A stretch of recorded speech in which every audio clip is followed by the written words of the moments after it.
Welcome to Beyond Accidentals podcast. I'm your host, Anthony Petrellis, and we are excited here today for our 11th episode. And what a phenomenal coach we have on here today. Phenomenal for two reasons. One, we'll learn in a few minutes, a phenomenal lacrosse player in college, a Hall of Fame lacrosse player, which we'll get into in a little bit, but also a very, very dominant coach at Central Catholic, and has been the girls lacrosse coach there now, I believe, for maybe going into her 7th or 8th season. And someone who is just really understands how to work with young kids, built a really solid program, and you're going to hear some great things today. So ladies and gentlemen, from Central Catholic, we have Ashley Tsoukalas. Awesome. Thank you, Anthony. What a nice welcome along. I'm really excited to be here tonight, excited to do this. I've been watching a bunch of your podcasts, and this is exactly what needs to be out there. Oh, thanks. I appreciate it. And we go back a little bit through her days of teaching in Medford. We've always talked sports, so it's nice to really come on here and really hear more about what she does with her team and program. So I'm going to start with some numbers here, and I don't want to embarrass you and turn your face like 10 shades of red here, but you have some pretty impressive college numbers that I just kind of want our audience to hear a little bit about before we get jumping into your coaching career. So you went to the University of New England, okay? So we figured the statistics out that you played 52 games. So you missed one season to like an injury, correct? Yep, tore my ACL my junior year of college. Okay, so these stats, now keep in mind, are freshman stats, sophomore stats, and senior stats. So not even your upper class years of junior and senior, just your underclass years in your last year, right? So in 52 games, she had 249 points, 170 goals, 79 assists. That's crazy. And then 2005, your freshman numbers. Rookie of the year, you had 86 points, 57 goals, 29 assists, if I did my homework right, which is pretty consistent pace with your numbers if you average everything out, which is even more impressive. And then you had 10 or more games with we had 4 games with 10 or more points, and you had at least one game with 12 or more points. I mean, that's crazy. So I thought it was really important for the audience to recognize, not only someone who's a really good coach, but someone who played the game and played it really well. So sorry to embarrass you, but I had to throw those numbers out there when I did my homework a little bit. Thank you. Yeah, no, it was, definitely a fun time. College years were a lot of fun. Got to play the sport I loved with an awesome group of girls, and each year it was just even better. Yeah, so let's talk about it then, right? So obviously I just read some great, phenomenal numbers that you had as a player, but now you come home from from college and you jump into the world of coaching. Talk about the biggest adjustment you made, or just your story in general of being a player and then jumping into being a coach. Sure. So I guess athletics have always been in my life, something that I kind of identified majority of myself with. And then after I graduated, I moved back home. So I'm a resident of Billerica. And one of my friends, she's actually a Arlington Catholic alum, Heather Marino, reached out to me. She was the assistant coach at the time for Phil Rowley, who started the girls program at Central Catholic. And they heard word that I was back home and reached out to get me on board of coaching there. And I was excited to jump right in. I jumped in as the JV coach for 2 years and the assistant coach. But it definitely was a big change of scenery from playing in college, then going back to the high school level, especially at the JV level, which I think was really a great way for me to get into coaching. It really brought basics back to me, brought the fundamentals and more just the core of why you love to be part of a team and why you want to be constantly learning. And I think the best way to learn more about yourself is to teach it to others. And it really, really just kind of honed in that this is something that I didn't realize that I wanted to do for the rest of my life. And that's awesome. So obviously you jumped into the coaching world, and, I always found that I thought I knew so much about football until I started becoming a coach. And then I learned this whole other aspect of the game. Talk about that for you, that adjustment from coach to player, as far as the way the game is thought out, by your coaching staff. Absolutely. And one thing about the game changing, from the day I started playing lacrosse to today, rules change every single year. So it's one of those that you're constantly trying to learn more, trying to educate more. And by the time you think you know it, they're like, oh, let's introduce a shot clock. Let's do this. Which is awesome. It's making the game grow that much quicker, girls getting more invested. And I think the big thing with that is it was really, really great to get back or start coaching and learn more about the sport from the whole field. So when I played center, so I was taking the face off, attack, defense, you name it, but really honing in on the specialty of each position, which I think really helped me learn more about the sport, learn more how to specialize the whole team approach, the whole game approach, channeling it from goalie to defense to midfield to attack. So I think it was really important to learn more about the game, more about the information about it, the rules, and from every single angle instead of just what I was doing. Yeah, I always found that in football that, the position that I coached, the position that I played, and there was just so much I didn't know about it, right? And so, like you said, kind of planning out those strategies and the way that you might line your defense up or offense up or the way you might attack is just a little bit different now that you have the knowledge of understanding why. So you coach for a couple of years as an assistant, and then the head coaching job opened up. And I love kind of talking about this aspect with coaches because for the young coaches that are listening out there that will go through this process at some point when they want to make that jump, can you talk a little bit about the process of making that decision to make that jump, but then what you had to do to get the job? Sure. So in the grand scheme of it, I think it was a pretty easy transition. So being the JV coach and the assistant, and then strictly just the assistant for 2 years, which was really nice. So the guy that I worked under, I mentioned his name earlier, Phil Rowley. He was an awesome coach, still coaches now. He's coached many sports, hockey and lacrosse. There's two big things. And the years prior to him leaving, he was like, all right, Ash, here's what I want you doing. He handled more of the business side, we'll say. He did the scheduling, he did the parent meetings, so on and so forth. So he let me do all the coaching, which made that really easy for the transition to when I applied for the head position job, sat down with the current athletic director, Ernie DiFiore, worked things out, ended up getting the position. So then I guess the hardest and biggest transition for me was running the business aspect of coaching. So scheduling, meetings, parents, the papers, the stats, you name it. That was probably one of the biggest adjustments. Yeah. And so, I was going to ask you that. I mean, I know same thing, making that jump, it's everything. It's like beyond teaching and coaching and having that ready to go. It's all the other stuff that you never even thought of before that you're like, wait, I have to do that. So it definitely is a huge adjustment. So, obviously when you take over for a program as an assistant, jumping into becoming a head coach, there's some things I'm sure that you wanted to keep in place that were working well in the program that you said, there's nothing to change. But what was the blueprint, I guess, that you're a young coach, you get this job, you've only been there a couple of years, so I'm guessing maybe 24, 25, somewhere around there. So you're pretty young. Talk about, what you kind of wanted to do to make this program yours and take that next step. Yeah, so I think for me, the biggest thing, and I think it still holds strong, is developing the program, growing the program as a sport. When I came on as an assistant coach, we were getting athletes. We were getting phenomenal athletes. There's just a crazy amount of athletes at Central Catholic that are just great. Great students, great people. And then it started to get the interest of lacrosse players, which I think was really big. So for me, what I really wanted to exemplify from our program was just seeing a young professional female who played the sport, who knows the sport, who loves the sport, and really pushing that on the girls that they can envision themselves to be that, whether they choose to go off and play lacrosse in college or to just go and learn and get a wonderful education and a career.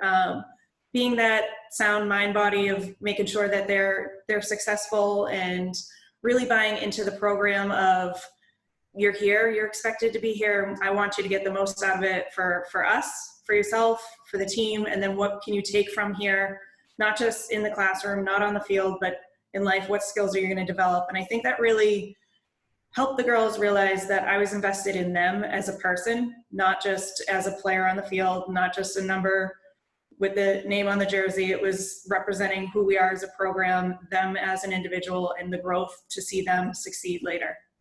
And I think that's so important, right? Because we are really trying to set them up for that next step in life. Obviously the skills of discipline and hard work and, all those attributes that you use to become a better athlete, you also use those in the workforce and later on in life when, you become a family man or family woman and you do all that stuff. So it's definitely those skills that we're teaching them very young on that really has the impact on them as they get older and older. So it's great to hear that that's like a core value of your program. So talk about your program. I mean, what are the numbers like in your program? Do you have 3 levels, and typically maybe your style a little bit as a coach and how you put the product on the field? Yeah, so it started out, and I'll give you, I guess, the evolution of the whole program. There was only a varsity team, then it became a varsity and JV, and then we're fortunate enough now to have a varsity, a JVA, and a JVB. Our numbers keep getting stronger and keep getting better. Even simple things of, we have girls that are coming out, have been playing lacrosse since they were 8 years old. And then I have girls that I'll say come out of retirement and come out senior year because they were potentially maybe focusing on another sport, gearing that towards college and coming out. I mean, our interest is there. We're getting a lot of, the girls sell it for us. I mean, they're doing a great job. And I think the big thing for me, coaching style, is I really want them to be there every day. You've coached high school players before. You know that this is, they could say this or they won't, but it's always on their mind. It's the most important thing in their life. If it's their sport, if it's the one thing that makes them tick, they want to be there every day. And I think the big thing is making them realize how important it is for them too. I like to have a lot of fun at practice. I like to challenge them. I like to be creative and have their input too. I'll get a text or an email throughout the day of girls being like, "Coach, you have to see this play I drew up. We should try this." So I think the whole approach of us as a team together works really well. And then me personally, I mean, you know me, I'm a pretty positive person, and that's my goal for these girls, is I want them to be able to approach me, to approach the assistant coaches, the JV coaches, because to me, it's all about family. We're together so much that I think it's important that no matter what happens outside of the practice, outside of the game, that we can get through that together. Yeah, and I think it's just amazing to hear that across the board in sports. It's just like building that culture, that family aspect, right? And in football, it's so important because, like for your girls, they're out there every day together, but they do have that opportunity for a couple hours a day to take their mind off of what's going on in their life or what's bothering them, to go out in the field and kind of work together towards a goal. And, it takes a great leader to do that. And your numbers don't lie. You were 2017, 2018, and then in 2019, you were the coach of the year in your Merrimack Valley. So, 3 years in a row, you definitely have building your program, towards the way that you probably have envisioned it. So let's talk a little bit about, and I always find this intriguing, you'll dig into the X's and O's, is, on a lacrosse team, typically how many girls you have on your bench, and, do you utilize girls for different specialties? Like, do you have certain face-off girls or a certain speed? Like, talk about how you utilize the bench as much as you possibly can. So it's an awesome question. I think every coach is going to answer this so differently. And I think over the years, learned to utilize the bench a lot more. And that's, I think part of coaching, you learn what works, what doesn't, and it's okay to switch things up. There was, I'm trying to think, the last 2 seasons, at the beginning of the 2019 and the 2018 season, I want to say the first 6 games, probably 6 or 7 in each season, we didn't have the same starting lineup each game. It was one of those, who's showing up to play, how practices were going. And then same thing too. I've had players that are like, "All right, coach," they've been playing for me for 2-3 years. And I was like, "You know what, this year you're going to be phenomenal on defense. You're going to sign up for defense." And they're like, "I've never played defense. I'm an attack," and so on and so forth. They end up being the best defender we have.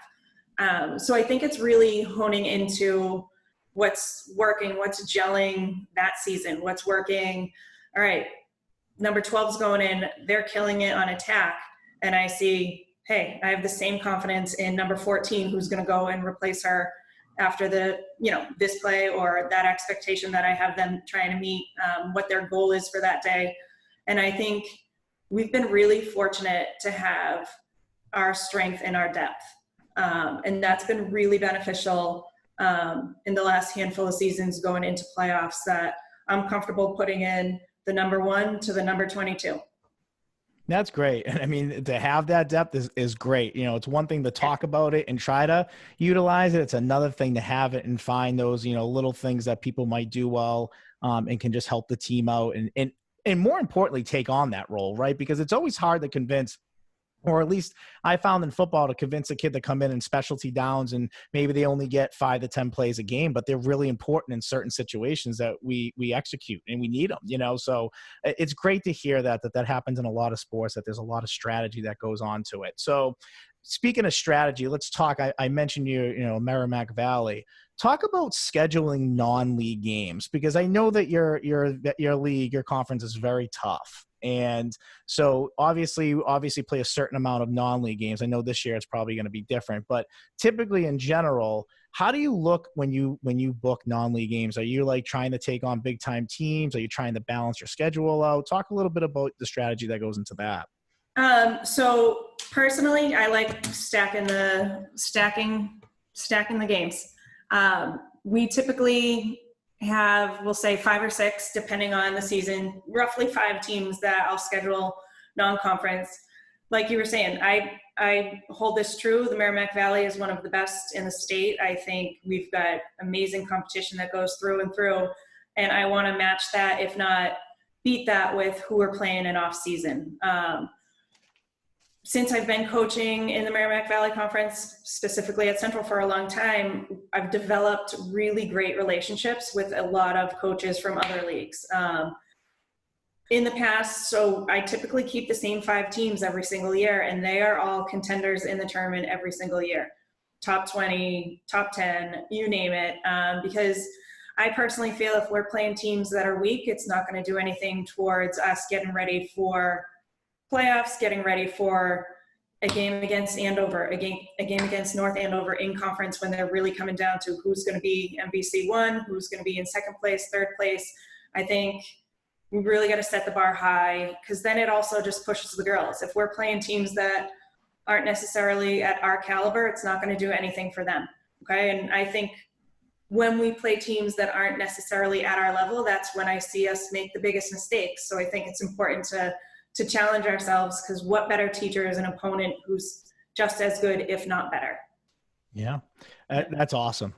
You know, that's kind of how, you know, in my coaching world, coaching on the Serge Clivio, was he wanted to play anybody. He didn't care who it was. And it is, you're right. You know, there is risk and reward to it, but you know, it's up to, I think, us as coaches to kind of get them in the position to realize that, yes, we're playing up, but we can play with them and we prepare them. So that's great. I love that.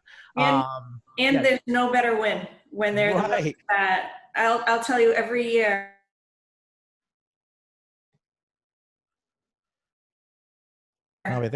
We play Woburn every 14-1, and we're 2-15, whatever the records are. It is one of my most favorite games we play every year. It's overtime every year. It's by 1. It's so competitive, and Maggie over there does a great job with her team and program, but it's always, you know, when you win games like that are out of conference, that you're like, this could be the one game that gets us into playoffs. This could be the one that, and it holds that much more value for the girls. That's great. I love it. You broke up a little bit, but we caught what you said. So just a heads up on that. That's all. It happened. It actually, ironically, happened enough with Matt Galusi. That was the last person that it happened with. So I say blame Matt. Of course. So talk about coaching, because, you know, I think you and I share a very similar thought process and value as far as how you go about looking for your coaches and the type of people that you want to be around these kids, especially where you might not be able to be there teaching and working somewhere else. Talk about the importance of a great assistant coaching staff. Yeah. So, as you know, and I think this is for anyone that coaches at the high school level, the first and foremost is having somebody that can make that commitment. Because it's not a forgiving schedule, right? I mean, it's conducive, perfect for teachers and anyone that can make a 3:00 bus or 2:30 bus. But for me, what I've found to be extremely extremely helpful and extremely important to our program is we've had a lot of alumni come back. We've had alumni come back and coach for us and coach for a while, and then they left and went to grad school or furthered education or careers. But currently on our coaching staff, we do have 2 alumni. And I think the best part about it is it kind of goes with what I talked about a little earlier, is they're seeing girls that went through this program, that found a love for the sport, continued that sport in college. They're working professionals, they're successful, and then where do they come back? They came back to their roots. They came back to what taught them how to be a team player, what built character for them, what taught them how to fail and dust it off and keep moving, right? So I think when our high school girls get to see that and see some very successful alumni come through, because then they're knowing, hey, this is a great place for me, and I'm happy to see that other people have been successful. That could be me in the future too. And I think it really holds a lot of value to the girls when they're playing in our program. Yeah, and I think you mentioned something really important, that is like learning from our losses or learning from our mistakes. Like, because to me, there's nothing more than losing a game and them being disappointed and you being disappointed and working that much harder at practice and you being that much tougher as a coach, and then coming out and winning that game, because then it shows them, okay, what was the difference between the practices before and the practices now? We worked hard, right? So there is that added value to it. Absolutely. You learn from your mistakes. And I think that, sometimes you want your kids to make mistakes, in the sense that we learn more valuable lessons when you're just kind of mowing everybody down and beating everybody. You're not learning as much lessons. You just expect it to happen, Yeah. So talk a little bit about how you guys expect your players to spend their off season. I know all these coaches I talk to, this is a big question that I ask, because I know in the world of girls lacrosse, there is so many options in this off season to be able to play. And I know some coaches hold important of playing multiple sports or playing sports for your high school. So maybe talk about where you stand on that a little bit and what your expectations are for your girls in the off season. Sure. So first and foremost, they should be doing something, regardless what they choose. I think they need to be active all year round. I also think they need to get the appropriate amount of rest for themselves. But me, I'm a big fan of multi-sport athletes. I think the more specifically they're involved at their high school level too, only fosters more important relationships in the school community.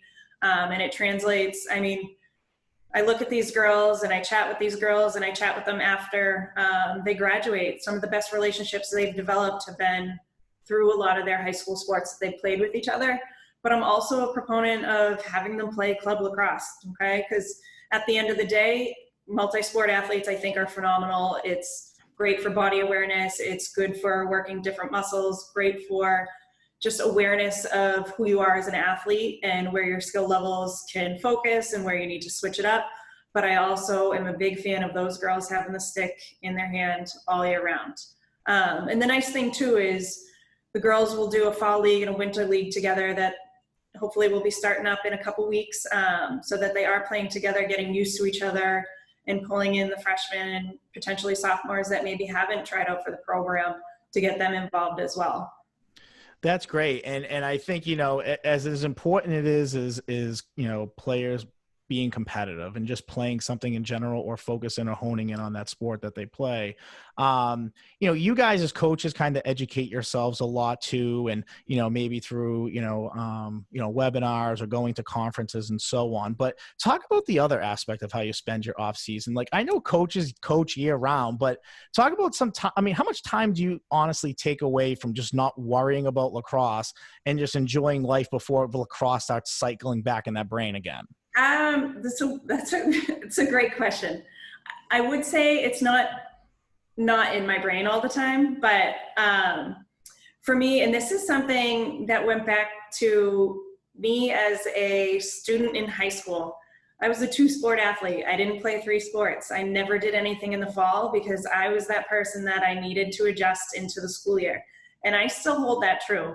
And I think that is, for me personally, my time where I spend the most of the time with my family. And I try to take that to freshen up right before I'm starting to rebuild my schedules, to do this, to do that. Because coaching it's a full-time job, no matter what people think or say. you're constantly thinking about your girls. You're constantly thinking about, ooh, I'm still thinking about a game 2 seasons ago that we could have done this or could have done that. But I think the big thing is, yeah, because you want them to be, you're in contact with them all the time, but it is important to take that time. I used to coach club, and I took a break from that once I chose to have a family, to make sure that I could get that balance into the lacrosse world. Yeah. And so I'm gonna ask you a funny question off of this, just because I'm just really curious. And I've coached some coaches that talked to some coaches that coach in the spring. And the last 2 lacrosse coaches I had on was Matt Galusi from Melrose and Megan Olson from Medford. And I didn't ask them this question, so I got to ask it to you. How do you deal with coaching in the spring during like prom season and semi-formal season, especially on the girls' side of things? Because I know like the boys are like, I got to go get my suit on. I got to go get my hair cut. Like, yeah. But coaching girls, I'm sure it's just a whole different animal. So I'm just really curious about that. No, I love that you asked that. And I laugh because Matt's a good friend of mine, and I can only imagine what Galusi would say to this, because we've had many of conversations about it. I think it's something that is embedded in my schedule. I plan around it now. Cause I remember when I played, I was like, oh, it doesn't matter that it's prom, I have a game. Like, I just always went that way. And now it's such a big culture experience for the kids, and especially to be involved, so that we work around it. And it's exciting for them. And it's another opportunity for me to get to see the girls in a different, they're not in their jerseys. They're all dressed up, young ladies, and they're having a great time and being responsible and enjoying it. And then you hear about them going for their tanning, for their this, for their that. They get all into it. It's I can't imagine, and I see like they're like all these promposals now, yeah, and all that. Like, get a jukebox, hold it up outside their house, and call it a day, right? Yeah. I've seen a couple of those at our lacrosse games. There we go. So, yeah. I mean, it's all out there. Everything's up for grabs when it comes to that. That's great. So true. So I'm going to ask you a couple little side questions, just because we do share being educators in common. And this is a question that I haven't asked a lot of coaches that I just want to ask, and I just never do for whatever reason, is talk about being an educator and being a coach. Because I know for me, like, I got so much better at both jobs because of the other job. And it just taught me a lot. So talk about how both kind of maybe help you get better at each other's jobs. Sure. I think they go hand in hand. A coach, a teacher, to me, you are a lifelong learner. And I think that's the most important thing about it, is even when you think you have everything you need in your bag of tricks, something else is going to come your way, and you need to know how to adjust on a fly. And I think that goes really well as in regards to understanding your players. Being an educator, and I'll talk about this, that I get to teach health education, which to me goes really well into coaching, because you're dealing with a lot of the social emotional aspect of the girls, understanding who they are, what makes them tick. And I think the best part about being an educator and being a coach is, and I think I talked about this a little earlier, is I have the best interest for the whole child. Not for just the lacrosse player, not because they're a stellar student, but what's the best interests for them? Is it going to be that they just want to be part of this team, or do they want to be the #1 scorer on this team, or the best goalie on this team? Or is their goal to be on this to help them manage their time in school with their grades, with their assignments? And I think that has made me understand a little more about the world as an athlete, because when I was playing, even when I started coaching, I'm like, it's only about winning. It's about winning, which end of the day, yes, it's about winning, but it's also about how to manage the players to be successful. Yeah. And I think that message is pretty well delivered. In all honesty, what I found was so interesting is when I started looking up your social media page, I noticed that, you're pretty active on social media. Talk about how social media has really helped your program, because, I see it now, like every kid you look on there, it's like, Anthony Petrellis, 5'6", 185 pounds, like everybody uses it as their profile of their 40 time and everything else. So talk about how, like, social media in general, specifically maybe Twitter, has really helped you and your program grow. Yeah, so I think a big thing, so when I first started coaching, it wasn't even a thing to be putting things out there. All you did was game over, you look at your stat book, you call into the paper, there's your publicity.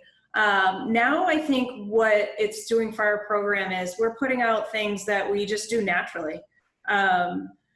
We do fun things at practice. We're going to highlight those. The girls do team outings. We do team bonding. And I think putting stuff like that to realize we're not just here strictly as athletes. We're here developing relationships. We're here learning about friendships. We're learning about ways to coexist with people that maybe we don't agree with. And I think that's really just pushed it out. Plus, we've had a lot more interest from colleges coming to see, because springtime, I think, is a hard time for spring athletes to have coaches come look, because they're just ending their seasons by the time we're midway through. So making sure that they can get to us so that they're seeing our schedule, seeing our stats, helps them stay more connected and reaching out towards specific players that they might be interested in.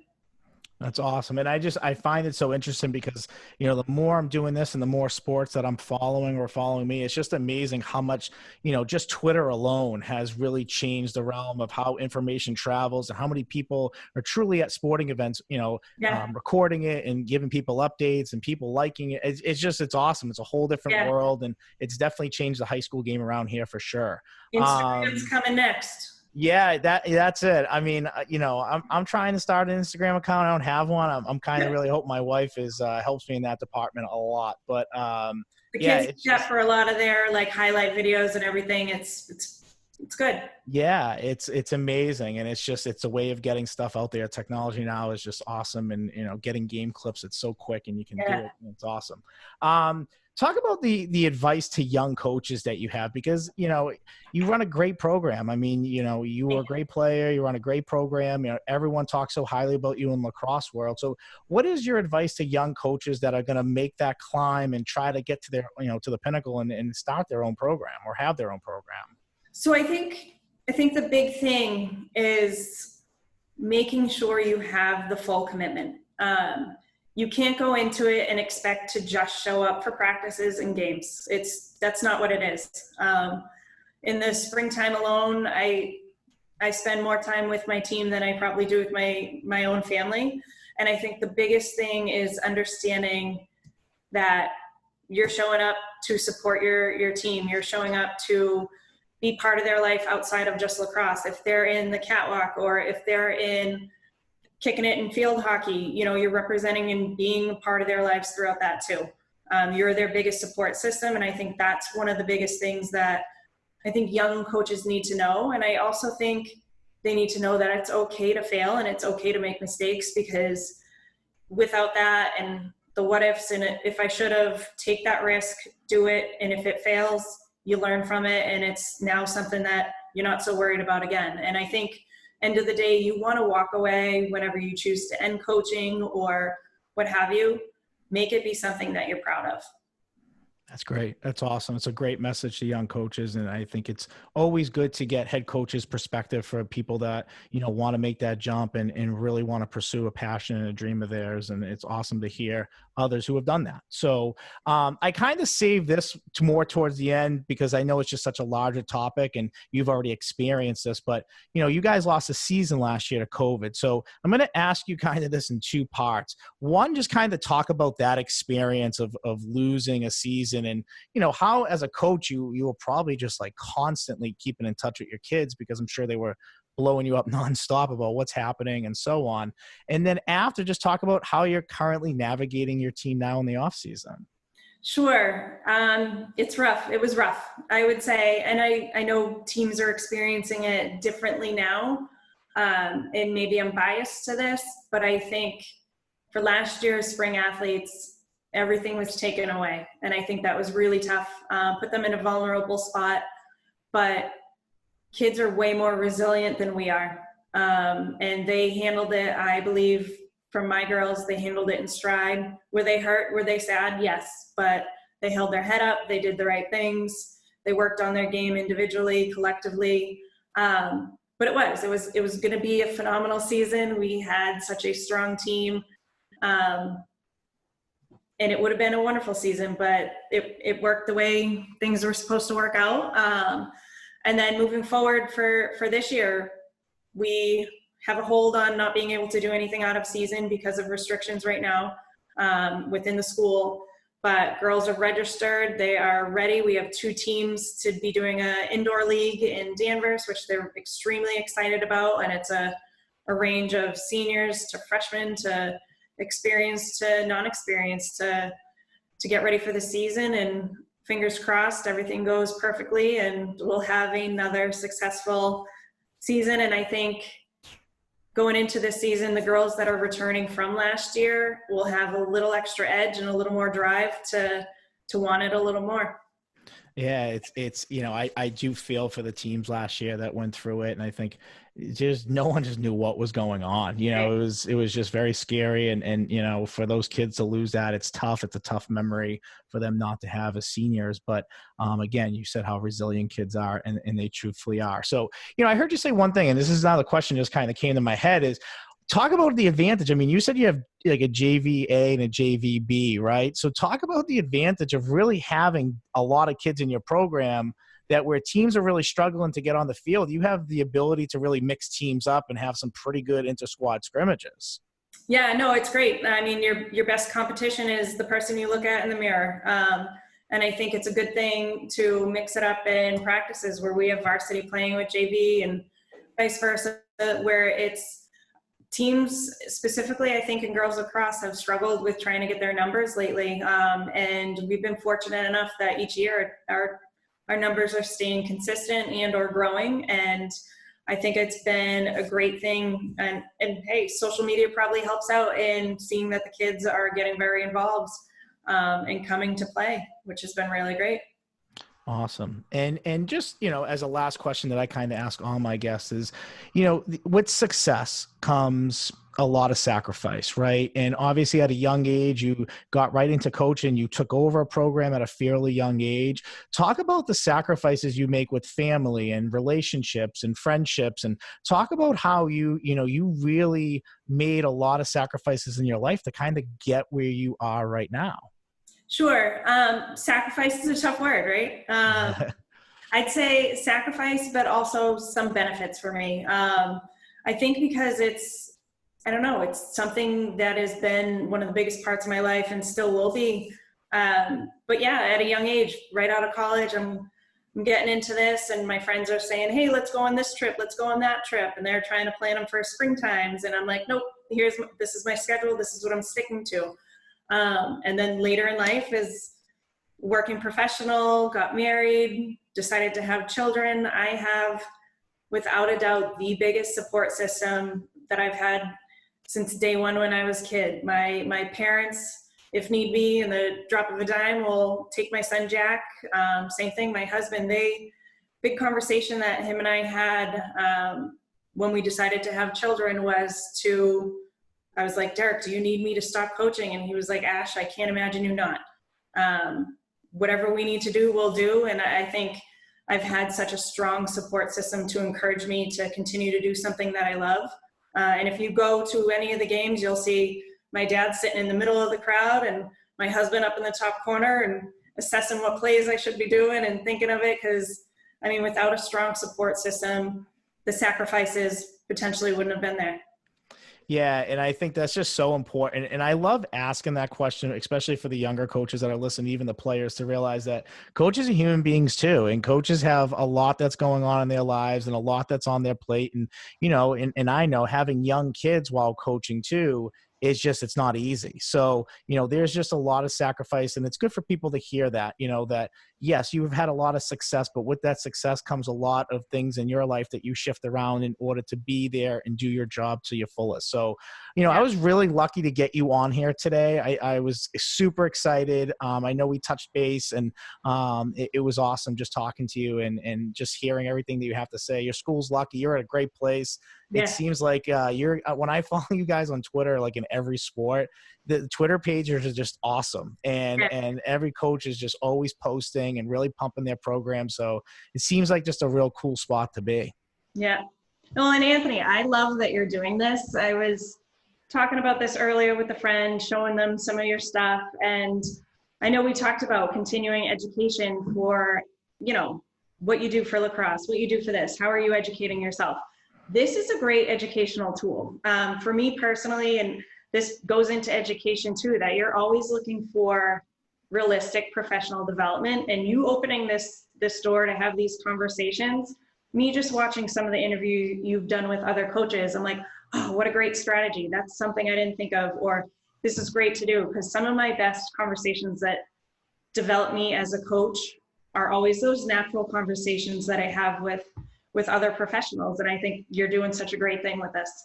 I appreciate that. Yeah. And like you said, it is like PD, right? I mean, you're listening to how other coaches, you know, maintain a schedule, balance their practices, or, you know, how they do work in their off season. So it is great to hear the little ins and outs of, you know, how different sports work too, both in the boys world and the girls world, and how similar it really is. So we have one more segment left on the show. It's called our 2-minute drill. And it's just like kind of rapid fire. I fire some questions at you about your sport, and, you know, 1 or 2 word answers. You do get an opportunity to explain an answer. You know, if it's a question that you got to think about, or there could be a couple answers, I'll give you the opportunity to give the couple answers and why. And then if I want to challenge something and ask your answer about it, same thing. Okay. So let me just get these questions out, and let me get the timer going, and 2-minute drill starts now. What was your biggest victory as a head coach? Okay. I think the biggest one was my first year as head coach. It was against Methuen. It was the first round of playoffs. And I think it was just the girls in that year, that team, you need to be in that moment to understand why I would pick that win. That's great. Okay. Okay. Toughest coach you've coached against in your career? Toughest coach. I think I want to say, I have 2 coaches that I'm going to say. Okay. I want to say Meredith Pryor from North Andover, and then Maggie Marr from Woburn. They both seem to know really well about my program, ins and outs and everything. And yeah, they have good strategy. That's great. Toughest loss as a coach? The last game that we played against Marblehead. I could talk about this game. I could talk about the best things about it. It was the most fun of a season that I've ever coached in my life. And it was the toughest loss, I think. And anyone that was at that game, that watched it, it was a phenomenal game. It was a very tough loss. Yep. On the sideline, are you like a coach that's running up and down screaming, or are you a very calm coach? I'm a little bit of, my girls always laugh at me because I'm constantly doing up and down squats. I'm down on the ground, and if I'm up, then I'm on my way to go say something. But I'm wherever the ball is, I'm up and down. I move a lot. Yeah, that's awesome. That is so funny. Is there a game between you guys and Melrose in the works in the future? There definitely needs to be. We've scrimmaged Melrose, and Matt and I mean, that's one thing I miss teaching with him. We would go back and forth about it. We used to play Medford, and I would just come in and talk trash, and same thing vice versa. But it would be a good game. Yeah. 2 strong programs. So that'll be something when the time allows that we can do stuff like that. Absolutely. All right. And that's way, Matt. Yeah, I am very excited for that. I will be at that game. And the last question I'm going to ask you, it's a tough one. You might have to think about it, and I'll give you a chance to respond to it. But the best player you've ever coached? There might be a couple, and you can give 1A, 1B, 1C. I'm going to go, I have 2 in mind for 2 totally different reasons. Okay. When I talk about that best win that we ever had, the player, to me, that's one of the best kids I've ever coached is Steph May. She was not a lacrosse player, and she came, and she was one of the best that I've ever coached. She picked up a stick. She's a phenomenal soccer player, played in college, and she's the kid. When people ask you, do you want a top scorer? Do you want a top defender? I want the kid with passion. And she had that. And then my other number 1 would be Sierra Licari. She was hands down best skill-wise player I've ever seen. She just graduated last year. She's playing at UVM. Watching her and her teammates control the draw was a lot of fun. Awesome. Okay. 2-minute drill. You have survived it. And again, we're so lucky to have you on. And, I'll just give you the opportunity, if there's anything you want to say to your team or get your team, ready for the season, or any message you want to give them. I want to give coaches the platform to maybe talk to their teams a little bit too here at the end. Girls, it was bittersweet not having last year, but we're ready to take on this year. I can't wait to see what we're going to do in the winter, and spring's coming. I love it. Well, we're excited. We'll definitely be following you guys. And, as I said, we're so appreciative and lucky to have you on here. I learned a lot. I actually took a few little notes down. And like you said, it's an education for me too, as a coach, and really listening to what other coaches do and, use their successes to my advantage. So, again, thank you so much for coming on here. This is Beyond X's and O's podcast. Anthony Petrelis, thank you so much. And happy Thanksgiving to everyone.